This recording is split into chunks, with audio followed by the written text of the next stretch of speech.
Good afternoon. Good afternoon, ladies and gentlemen. I'm Steve Gregorian, President and CEO of the Detroit Economic Club. Welcome to today's exciting DEC meeting. I especially want to welcome our members, and if you're not a member yet, please allow me 2 seconds to myth bust. There's no nomination or application process. There's no job level or salary requirement to become a member of the DEC. We simply want people who want to build their networks and learn from thought leaders on stage like you will see today. You can sign up really simply at econclub.org.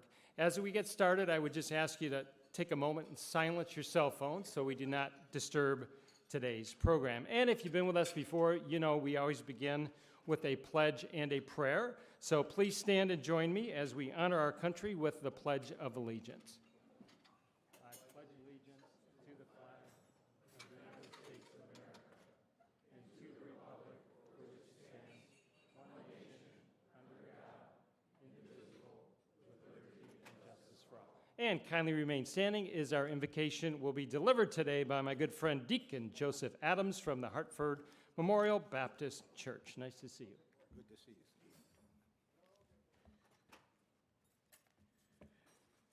Steve. Shall we pray? Almighty God, we ask for your guidance today. We ask for your direction, your strength, your love to help us to relate to our fellow man. We turn to you for answers, especially when evil and hatred is everywhere, when corruption and deceit become the rule of the day. We must remind ourselves that when we move forward, we have to do it with a peaceful mind. We must be honest. Americans, we cannot allow divisiveness and separate agendas, even if it's the political parties, to divide our nation. We pray for the citizens of Ukraine and the citizens of the world who are suffering from poor leadership, leaders who only want to enrich themselves with money and power. We ask our business community to lead in this effort. We ask them to take the leadership. Protect our democratic way of life. The rule of law must prevail. We ask these blessings from you who have created us all. Amen.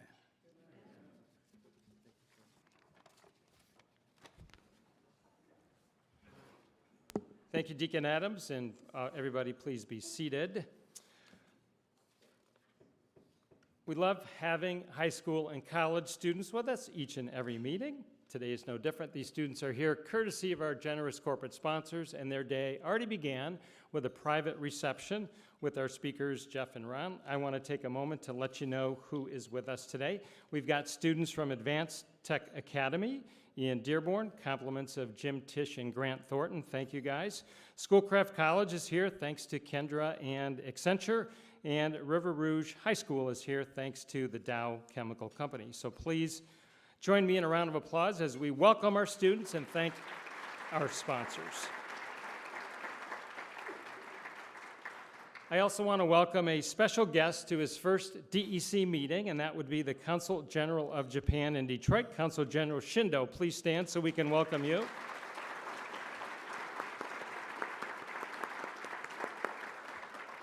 And I want to take a moment to thank our good friends and partners at Detroit Public TV and Lawrence Tech University for partnering with us on today's live stream. 2 things on your tables. You're going to see our seasonal lineup. It's a mix of in-person and virtual programs. On May 11th, probably one of our most exciting meetings of the year, and that's with our Detroit Tigers, where every player and coach is scheduled to attend. And on May 23rd, you Spartans, get your green and white on when we host Tom Izzo, Mel Tucker, and Athletic Director Alan Haller, all from Michigan State as well.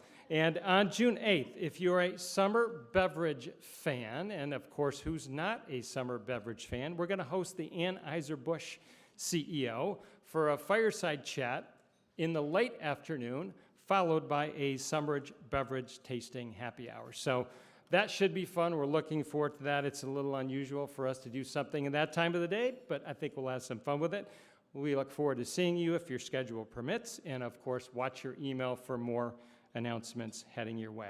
Also on your table is our sponsor brochure. Please take a moment to take a look at those. We would not be here without those organizations' generosity, so we thank them so much, and they help us bring terrific programs like you see today.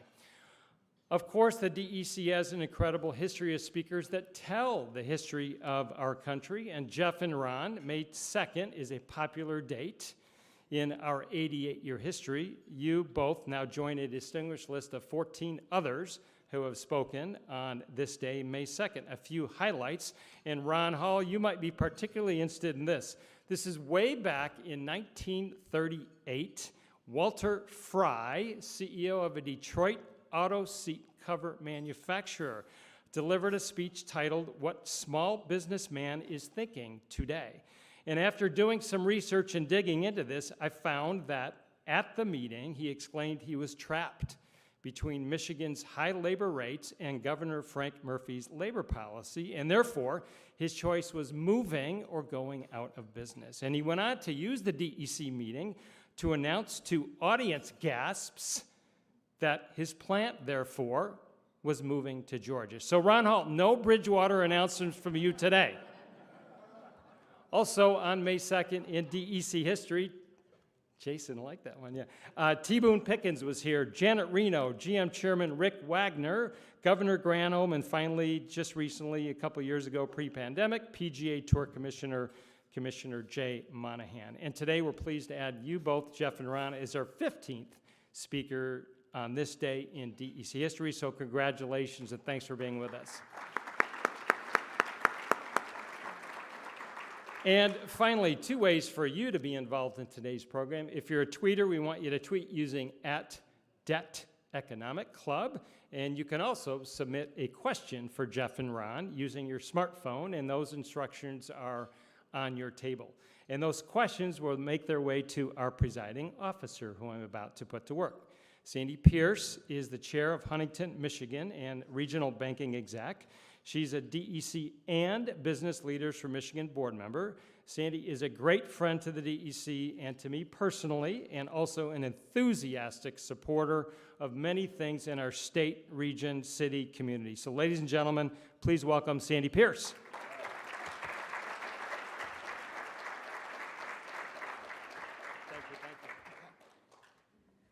Good afternoon. I have the great pleasure of introducing our panel, who I know very well.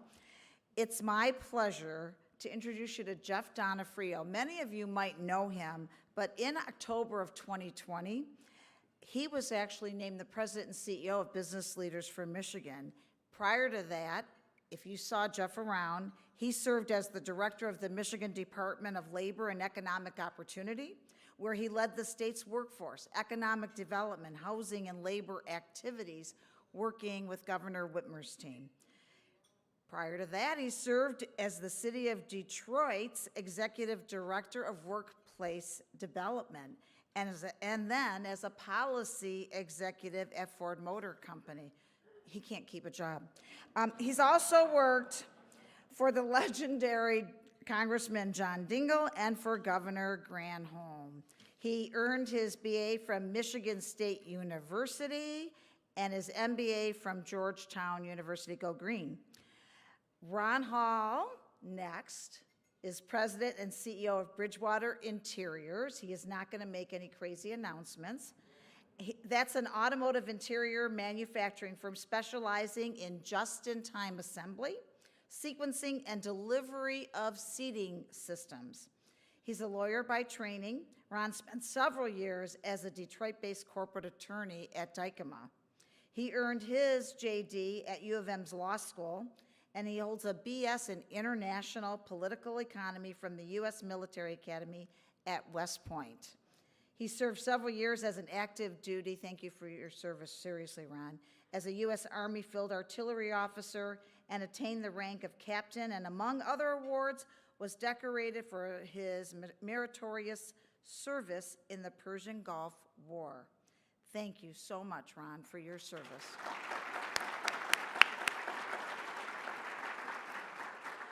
Our moderator today is Chad Livengood, Senior Editor, Politics and Policy at Crain's Detroit Business. Prior to Crain's, Chad spent 5 years with the Detroit News. He's a graduate of Central Michigan University. Ladies and gentlemen, please give a warm Detroit economic welcome to Jeff, Ron, and Chad. Come on up.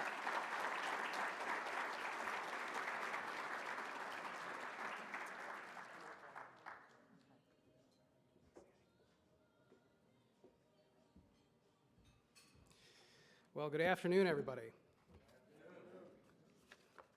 Try it again. Good afternoon, everyone. All right. I know you've been fed, come on, watered. Everyone should be in good mood, right? All right. Well, Sandy, thank you for that introduction. Steve, thank you for having us here today. My last speech to the Detroit Economic Club was January of 2020, where I think I was asked to give a projection on what the year ahead would look like. And I said, oh, I think smooth sailing. So, you know, hopefully I do better this time. So today we're going to talk to you about a couple of things. You know, my organization, Business Leaders for Michigan, is made up of really 100 of the largest employers in the state of Michigan. They come together to try to make Michigan a better state. They try to make sure that prosperity and growth is widely shared.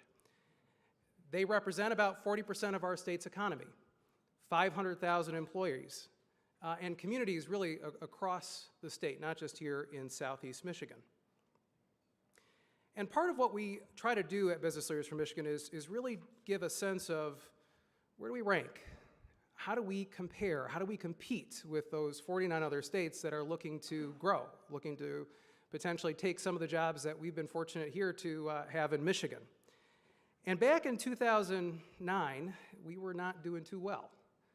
I think many of you know, coming out of the Great Recession, we were hit as one of the hardest states, and we had a bunch of things happening that were challenges. The Detroit bankruptcy, the automotive bankruptcies. You know, we had a lot of dysfunction in Lansing, and really, I don't think that any of us who lived through that could say that we didn't remember a person, an individual company saying they were either leaving the state or had lost their job. And at that time, the CEOs across the country that were polled to say, you know, where does Michigan rank in terms of investment and growth? Where does Michigan rank in terms of business climate? They put us at 49th out of 50. And we were at the bottom of the barrel for most rankings at that time. Now you flash forward 12 years, and we've made, you know, huge improvements in this state. So going now to 15th in business climate in that same ranking of CEOs across the nation. And it's thanks to many people in this room. It's thanks to many elected officials, people like Mayor Duggan, who came in, and Mayor Bing, who really helped shepherd Detroit through its bankruptcy and out the other side with strong business growth and business conditions.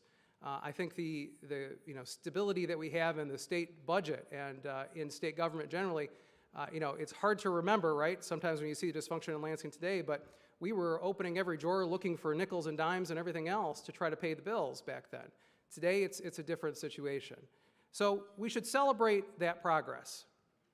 But we have, I think, challenges ahead. So you take that ranking of where CEOs put us, and you take a bunch of others, of economic indicators like gross domestic product per capita, median household income, labor force participation, net business creation, poverty, education, and it puts us about in the middle, 29th. So we've come from the bottom to the middle in about a decade. Now, getting to the middle to the top is going to be harder. It means that we have to come together in ways that we haven't been able to over the last couple of decades. It means we have to be honest with each other and vulnerable about the systems and the situation that we find ourselves in. And let's talk maybe a little bit about that. So when we look at top 10 states, they're strong in really two areas. They're strong in talent. They have a very educated talent base, qualified talent base, available talent base.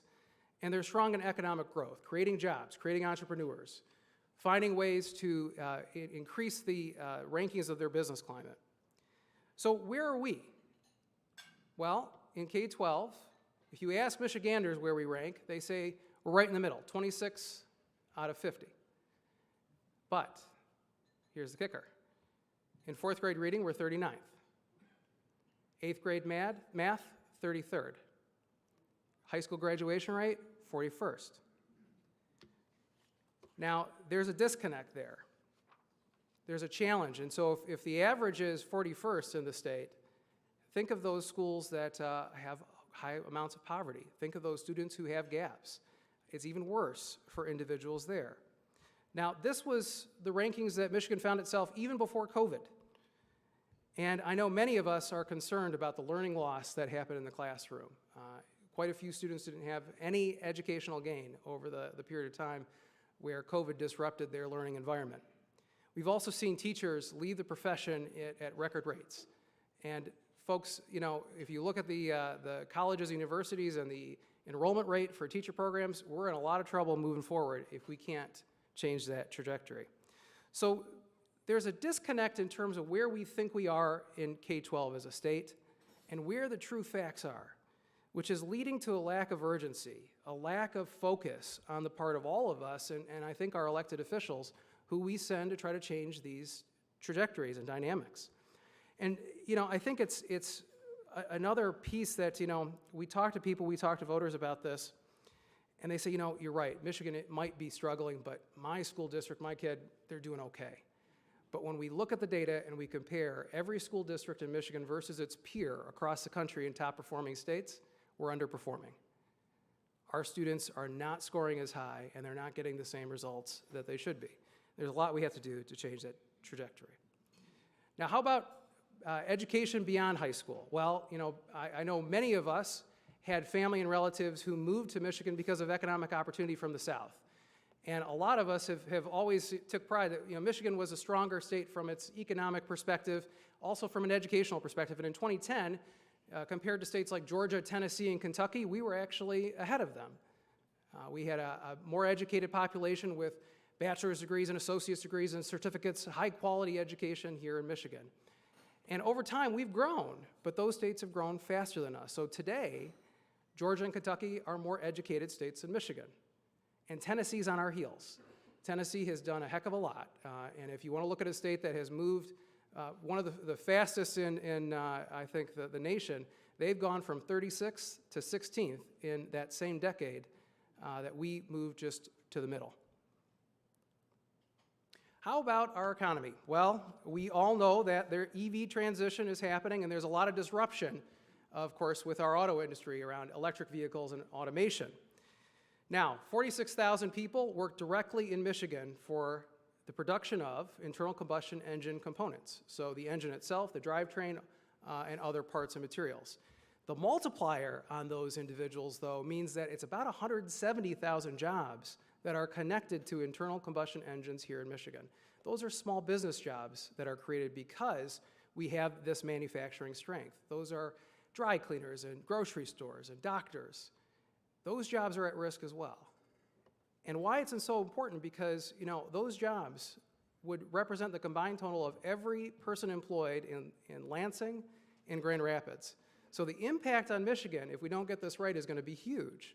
Now, we've seen some good progress. We've seen GM make some historic announcements on investment. We've seen LG, we've seen a few others putting money into the state. But, you know, I think I heard Bill Ford say that we're at the bottom of the first or second inning in a pretty long game here. And so there's a lot more ahead that we have to do to make sure we win. And that acceleration of that change is going to be quick. 8 years from now, 2030, almost 40 to 50% of new vehicle sales are predicted to be electrified vehicles. So the question is, Michigan's overcome adversity before, right? We put the world on wheels. We changed the way that people accessed opportunity because of mobility, the way that they lived and worked and interacted with each other. We helped win the World War II as our arsenal of democracy. So we can do big things if we come together. And so can we? can we come together to make sure Michigan competes to win? We've got to be able to do is make sure that we do better by our kids first, right? That we have a world-class education system, that we're closing equity gaps and opportunity gaps for our kids. We've got to invest in people to upskill, to reskill, to remove barriers to work, to make sure that Michigan doesn't have one of the worst labor force participation rates in the country. 190,000 women left the workforce during COVID and haven't come back. There's a lot of those folks who did so because of child care or elder care or family care issues. We've got to make sure we find solutions to it. We have to accelerate our economy, so that really means making sure we win the transition to electric vehicles and autonomous vehicles, that we grow entrepreneurs and create new industries here in the state, and then we've got to get the fundamentals right. People are choosing more and more the community they want to live in, not necessarily the company they want to work for, so we have to have strong communities. We've got to be a welcoming state for immigrants and for individuals who come to our state with protections that make sure that they are not discriminated at in work. And then we've got to make sure that our business climate is competitive and that we invest in fixing the damn roads even more. So with that, I'm going to bring up my two co-panelists here and our moderator, Ron Hall, President and CEO of Bridgewater Interiors, Chavin Livengood, who is the Senior Editor of Crane's Detroit Business, to talk a bit more about how we compete to win.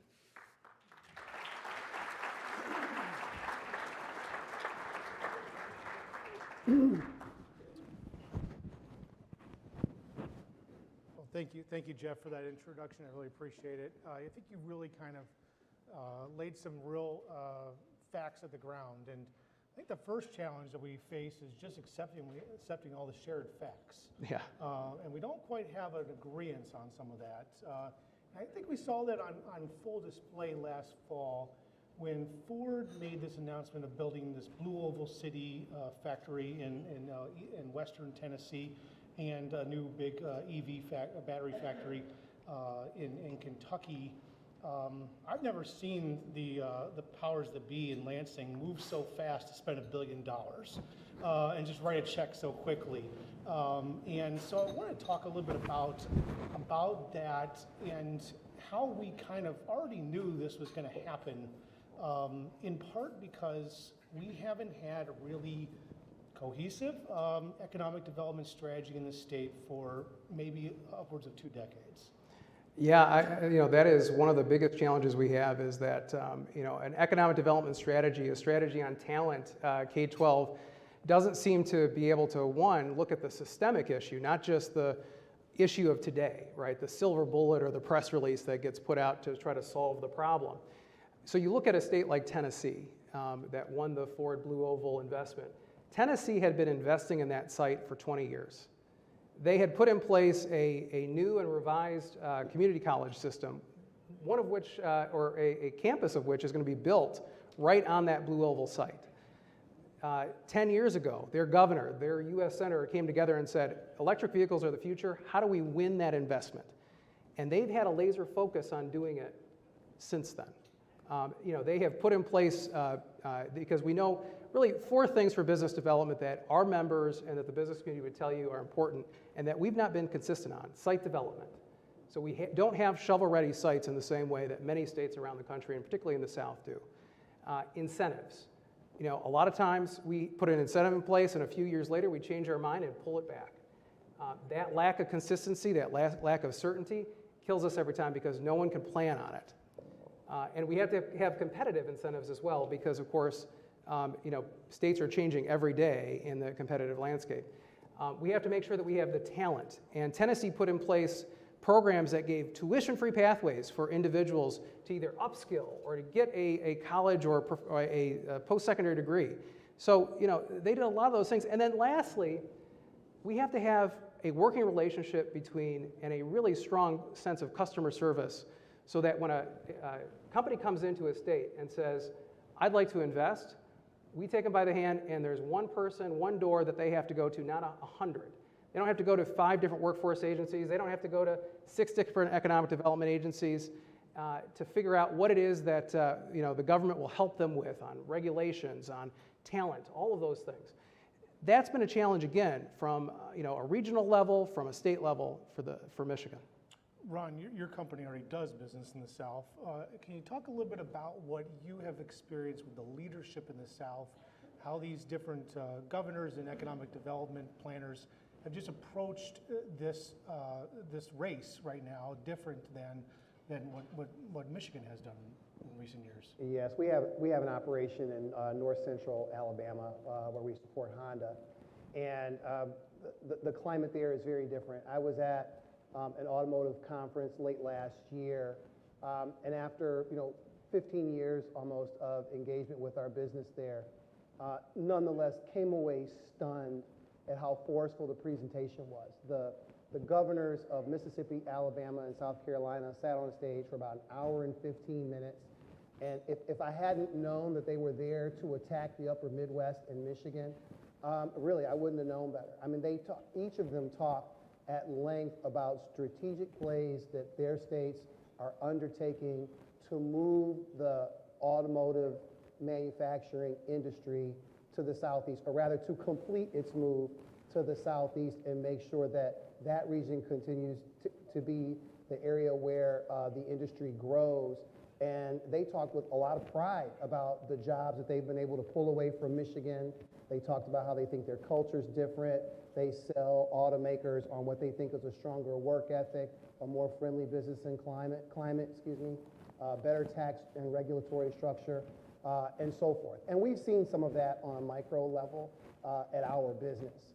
And so I do think that one of the big takeaways for us has to be just greater urgency. And I know it isn't all about the automotive industry, but even if you look to what happened in Ohio last year and the $20 billion investment that Intel is going to make, I mean, we've got to be more urgent, period, and not take for granted that we're going to continue to be an economy that can be rooted in manufacturing. I wrote in Cranes back in January, kind of raising the question about how do we take what we saw in December, where the legislature, Republicans and the Democratic governor come together and with force and speed put together money. There's plenty of money laying around in Lansing right now like no one's ever seen. How do we take that and do that in the knowledge economy?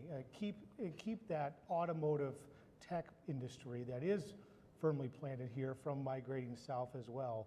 What do we need to do to sort of be keep in the game on that? Yeah, I think the first thing we have to do is make sure we win the battle for EV and AV transition, right? We have to make sure that the jobs that are here today, we're doing everything possible to keep them, to make sure companies and people are more competitive as this disruption and as the new climate in the auto industry takes hold with these electrified and autonomous vehicles. So that's the first thing, as you said. The second, though, is we've got to attract a lot more talent in this space. Exactly, the high-tech talent. A lot of people are educated at the University of Michigan, Michigan State, Wayne State, and they leave the state. We have to make sure the value proposition for them staying here, the stickiness, the center of gravity that we have, is increased. And that could be things like giving them internships in companies while they're here in the state, making sure that we're providing that connection to a local community, Grand Rapids, Kalamazoo, Lansing, Detroit. But we also have to just make sure that systemically we're providing a better K-12 system. We saw the issue that we have in K-12. We're not a top performing state. We're at the bottom. We've got to make sure that the basis, the foundation that people can build upon to live in Michigan is strong. And we've got to make sure that more people are going to college here, because we've seen college enrollments drop. We've seen a whole bunch of barriers to completion. That's got to be solved as well. It's a wonderful thing when a student moves here from, California or Arkansas or some other place and gets an engineering degree and stays. But it's also, and maybe even more so, a wonderful thing when somebody who's already here and from a Michigan family, right, is educated in the state and gets that degree and stays here to earn and frankly contribute to the tax base with it. So I'm a journalist, so math is not my forte, but if we took $1 billion of one-time money sitting around right now in Lansing, and we said we're gonna pay for the education of 20,000 engineers, computer science programmers, STEM high-tech jobs that could go into any kind of industry. What kind of impact would something like that have, telling the world out there, we're going to educate our own people, or you come here and get an education, come to the University of Michigan, and stop going to Redmond, Washington? Well, now is the time to be bold. When you've got $5.8 billion of one-time funding, state budget surpluses, federal dollars, we have to be bold and send that message, Chad, and I think it would absolutely send a message. There's also 1 million people with some college and no degree here in the state of Michigan. There's a whole bunch of people who could be upskilled to fill those jobs or who have barriers. When I was workforce development director here in the city of Detroit, it wasn't necessarily getting someone into training that was the biggest obstacle. It was keeping them in training. It was keeping them employed because of the childcare issues, the healthcare issues, the transportation issues, all those barriers that life throws at us that prevent someone from getting a job or keeping a job. So I think it's tuition, it's wraparound support services, it's making sure we send a clear message. Michigan will be #1 for talent in the next 20 years. Ron, what's it like to have to compete with your own customers for engineers? It's hard. I made a comment earlier that I've been at the company 15 years now, and filling controls engineering positions has always been the hardest job to fill at our company throughout that whole time. And so, what was already difficult has just gotten more challenging in this recent economy as things have progressed. It's a tough reality, of course. The supply base cannot match the compensation and benefit structure of the OEs. And in my experience, the customers will, try to avoid poaching your people until that becomes uncomfortable for them, and then they just apologize to you and do it anyway. And so, that's a challenge and a reality, not just us, but across the supply base. And I think that one of the things that will be helpful for everybody is if the industry and the communities where the industry operates, I'm talking about the automotive industry and manufacturing in particular, did a better job of selling the industry to young people. I think there's a certain stereotype, particularly in other parts of the country, kind of old Rust Belt, dirty, unsafe, really hard work, assembly plant kind of image. And the reality today, and again, I know many in the audience know this, but today the automotive industry and others is very highly automated. Our plants can't be dirty, they have to be clean, or the machines will break and the quality will be poor, and these very demanding customers that are paying 2 and 3 times as much for cars today as they were when I was a child won't pay for them. And so the industry has a lot more to offer than I think often gets told in the narrative. Well, the industry is not just manufacturing too, it's look, the central train station that Ford is renovating, my God, you think of the knowledge economy workers who are going to be there and the center of gravity that will be for Corktown and Detroit and Michigan. That's a phenomenon that I think we have to embrace. If you want to if you're an entrepreneur around the country, around the world, and you want to democratize your technology, get it as far and wide as possible, you bring it here and put it on a vehicle, because that's industrial manufacturing at a scale that doesn't exist in many other places. A quick audience question, someone can just shout this out. Where is General Motors employing 2,000 employees who are developing autonomous vehicles right now? Nobody knows? San Francisco. Cruise is based in San Francisco Bay Region. 2,000 high-tech, well-paid employees are not working anywhere near Metro Detroit right now. This seems like an existential crisis to the state, that anybody can move and do this. You don't even need to be in Metro Detroit to sell a mortgage anymore. You could do that in Colorado Springs if you want, and live Colorado Springs life. What do we need to do to change this? I mean, as you see, people are choosing, where to live, and companies can move employees literally anywhere at this point. I was talking to a CEO who said, look, I've got it was a call center somewhere in, I believe, Kalamazoo region. And they said, they just went fully remote, but that doesn't mean that those jobs will stay in Kalamazoo. If it's fully remote, it could be done just as easily overseas. So there's a danger in this.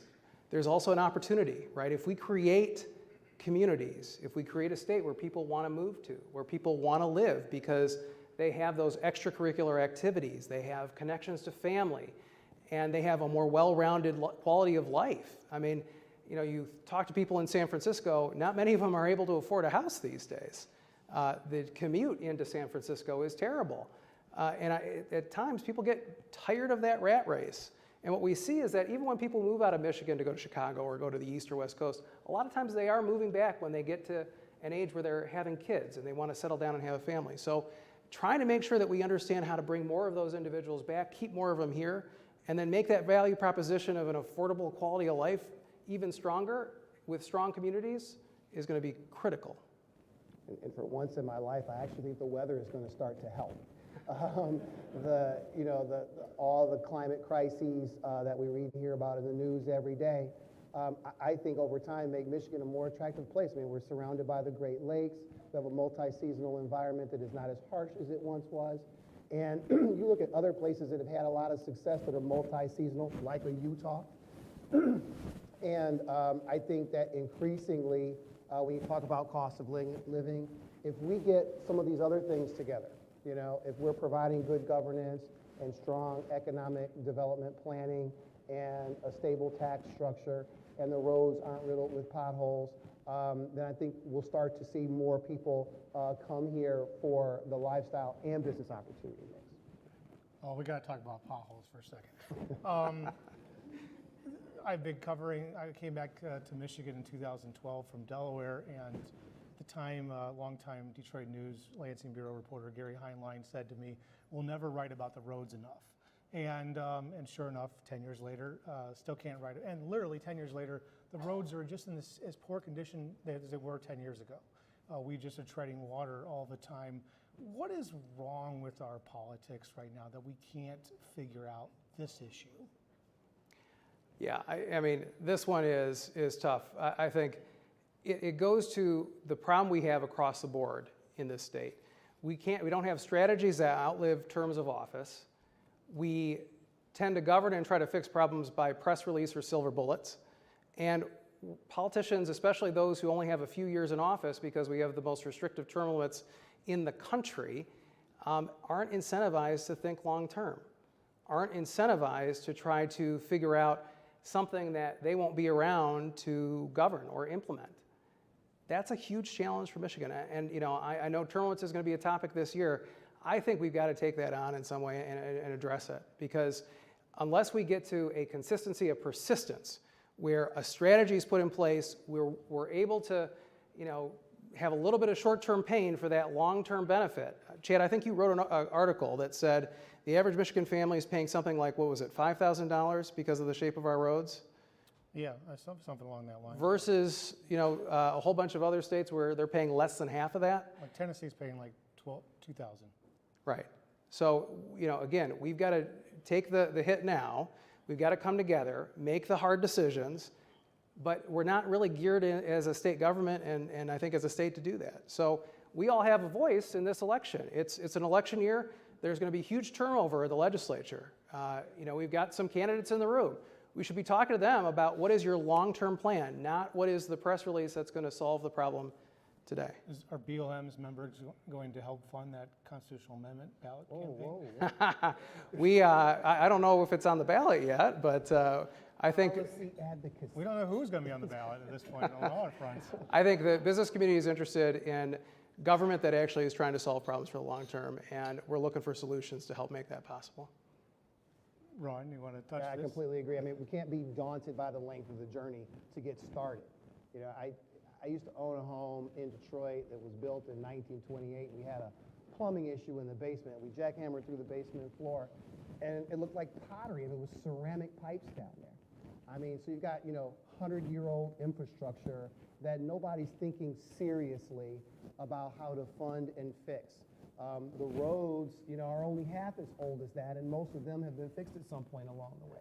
All these infrastructure issues, whether it's pipes or roads or long-term improvement to our education planning, all of that, we have to get started now. And even if we can't see the end of it, we have to get started. Unfunded pension liabilities is another one. I mean, we just have to get in front of these long, hard issues. And, to Jeff's point, issues that are going to be there long after anybody in office today or next year is going to be facing. I think that if the citizenry is properly informed about these things, and if leaders from different sectors, including business leaders, circle and advocate for these kind of long-term solutions, then I think the citizens of the state will support it. None of us want to kick this down the road to our kids, Right. None of us want to see our kids suffer because of something we weren't willing to do. Look at how far Detroit has come since we stopped kicking down the can down the road and just bit the bullet on the municipal bankruptcy, right? And the last decade, I think by almost every account, accepting some of the pandemic challenges, right, was better than the prior 2 or 3. You know, there's no reason why we can't be like that on these other issues if we'll just be thoughtful about it. As your data shows, I mean, people think their schools are good. Yeah. But they're not. It's not showing up in how Michigan kids are performing, and the number of them that are entering college. And all of our colleges, except for like the big 3, they all got major declines in enrollment, and it's not just the birth rate. I mean, saw fewer kids just being scared off. Cost of college in the state is pretty unattainable and hard to enter. Michigan in financial aid, state taxpayer financial aid for universities is like either 49th or 50th in the country. What do we need to do on that front to just encourage more people to go back to college? Those million people you talked about, 700,000 of them are in just the Southeast Michigan region alone. Well, I think we talked about it before. There's $5.5+ billion right now that we could be putting into helping pay for college tuition, that we could be putting in to help pay for wraparound support services so people can actually complete those degrees. I mean, some of our community colleges, and it's not to pick on them because they're dealing with very challenged environments, but they have less than a 10% graduation rate within a few years of entry. These are really, really tough challenges that folks are taking on. And when someone takes a leap and says, I want to earn a higher education, I want to better myself, my family, my community by getting this education, we should be helping them and doing everything possible to clear the way. Did we have an audience question? We have 1 minute for an audience question. Oh, we've got... Oh, John Rickles has got a question. Uh-oh. I think, Sandy, are you coming up to moderate? Let John Rickles ask his question. Yeah. Okay. Is our hair on fire yet? No, it's not. What is it going to take to put our hair on fire? As a country and as a state, we never do anything until we're absolute the last moment. And you well know that this electric vehicle revolution, if we wait till our hair's on fire, it'll be over. So the question was, is our hair on fire yet? And Ambassador Ricolta gave examples of why it's not. Yeah, I would say the education space is a good example of this. So when we ask policymakers, when I go to individuals in the House and the Senate and the governor's office, what the biggest issues are taking on education are right now, it's learning loss in the classroom and it's the teacher shortage. Now those are big problems, but those are short-term problems that have been caused a lot by COVID. We're not talking about the systemic issues. We're not talking about the fact that we're 41st in high school graduation. We need a whole change, systems change, through the K through 12 system. And until, as John has said, we all understand what the issues are. The fact that that data is not our local school is doing better than the rest of the state, so it's okay. No, they're underperforming the rest of the country. So all of us in this room have to be talking to our policymakers. All of us have to be spreading the information that we've got on here. We're trying to do our part at Business Leaders for Michigan, but it's going to take a coalition of people coming together that says enough is enough. I don't want to paint with too broad a brush or caricature, but I think about the difference in urgency between who we are here in Michigan and what I see in the South. And I will tell you, when you get away from the major cities, when I go to visit our company's facility in Eastoboga, Alabama, I fly into Atlanta and I drive over a couple hours on I-20. And once you get beyond Metro Atlanta and you see the reality, right, of what is happening in places like Eastoboga and Tallapoosa and other places like that in Calhoun County, Alabama, you understand, excuse me, why that region has had the kind of urgency it has had and why their officials have gotten themselves together and worked together for 20 years to develop a site like the Blue Oval City site. And we don't want to be that, right? We've already had it relatively better. And I think that, we have to have some urgency about maintaining and even redeveloping and improving from where we are. Or, we're going to look at one of these charts that's going to go the wrong way about us over the course of 10 or 20 years. Yes, sir. My name is George Barnes. We talk about roads. We have people in here that's against fixing the roads. The governor ran on that. So why are we still talking about fixing roads?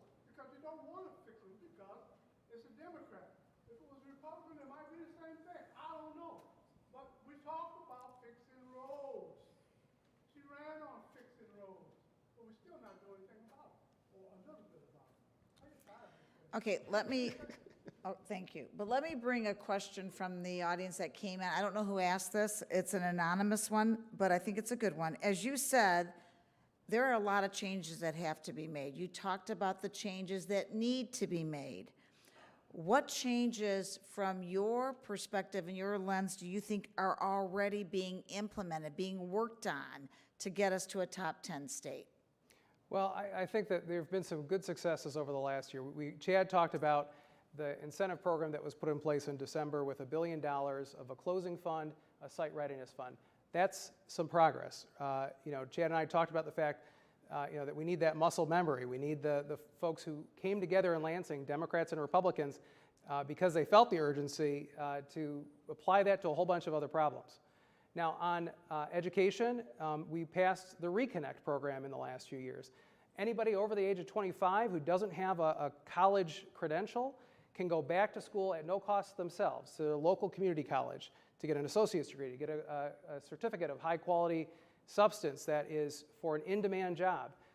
Programs like that actually are helping us accelerate our economic development competitiveness and the number of people who have high quality degrees here in Michigan. And all of that leads to higher incomes and a stronger economy. That copies the Tennessee program. That's right, yep. And there's some pretty firm guardrails around state spending and state fiscal management that I think the Snyder administration deserves, some kudos for. I mean, the fiscal stability of the state really improved through a difficult time, and a lot of those improvements have been maintained in Governor Whitmer's administration. And I think that that's a big part of the reason why perceptions about the state as a place to do business have improved so much over the last decade. We certainly need to maintain and improve that. One more question, and then we'll end on a little bit of a lighter note. But this is a very serious question. Only 10% of employer businesses in Detroit are Black-owned. How are we trying to move the needle on disparities in racial equity? It's a really important question because, again, if we look at the last 10 years, the state grew before COVID. We had a big rebound. In fact, in a few of those years after the Great Recession, we were leading the country in terms of economic growth.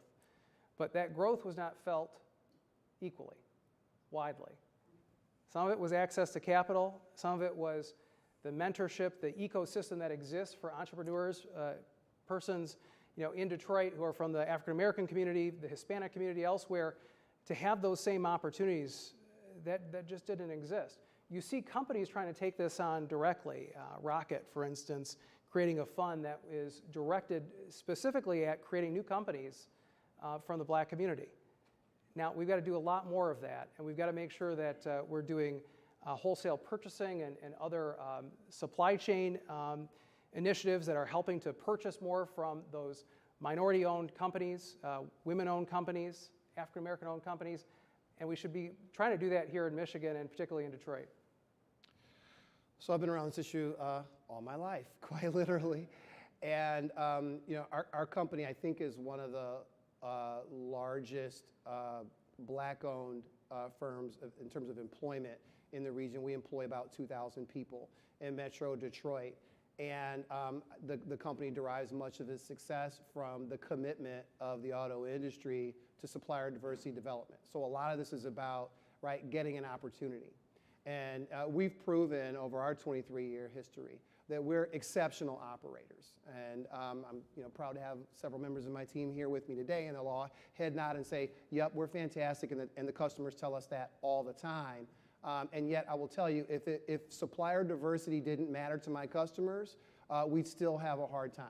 Because, as big as we are for a small supplier, we're still very small in the greater scheme of things. And so mentorship and intentionality and a continued focus on fairness, I think is always important.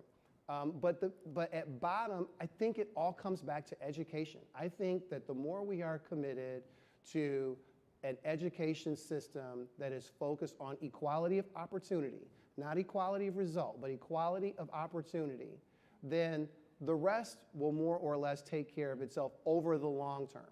We will continue to need intermediate steps because I got it. People don't want to wait a generation or two to get some fairness going in their lives.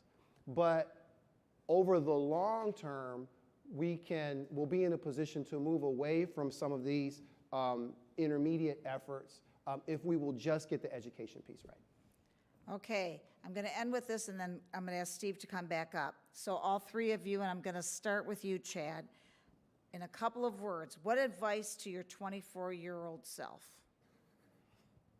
About business, you mean? Learn economics. Oh, God, I hate that. Okay, go ahead. Jeff? Invest and make sure that your, kindness is important. And you encounter a lot of people in life over and over again, and you don't know the impact that you make on them, even if it's a single encounter. And so be kind. And Ron? I'd say keep doors open. You just never know. As much as you think you know at 24 everything about the way the rest of your life is going to work out, you don't. And so maintain relationships, grow them, be exceptional, have integrity, and don't always look in terms of 5-year decisions. Like be willing to live life as you go and take the short-term decision that's the best one and trust that it's going somewhere positive. Okay, thank you. A round of applause, please.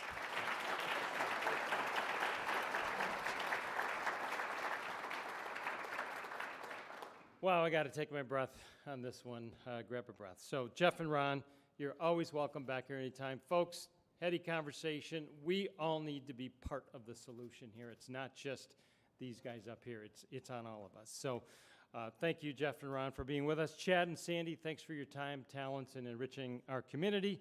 Ladies and gentlemen, we hope to see you here May 11th, right here on this stage when we have the Detroit Tigers.